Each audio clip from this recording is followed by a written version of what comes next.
বল বল শয়তান, কোন মহত্বের পরিচয় নিয়ে একটা কুমারী মেয়ের জীবনের আশা আকাঙ্ক্ষা এইভাবে ধূলিসাৎ করে দিয়েছ?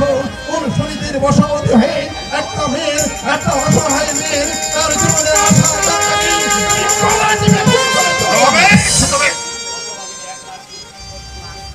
হতভাগিনী, হতভাগিনী একরাশ রূপ নিয়ে এই গরিবের ঘরে জন্মেছ।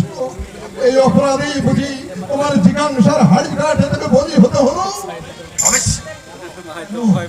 কেন তুমি তাকে খুন করলে? কেন দুষ্ট কীট হয়ে তাকে তুমি দংশন করলে? আমি আমার আদরের ছোট বোনকে কেন তুমি খুন করলে? শয়তান কেন কেন জানি না, জানি না, আমি কিছুই জানি না। তোমাকে দিতে হবে কোন সম্মান? উত্তরাজ আমি আদায় করেই ছাড়বো। আমার একমাত্র আদরের ছোট বোনকে তুমি খুন করেছো।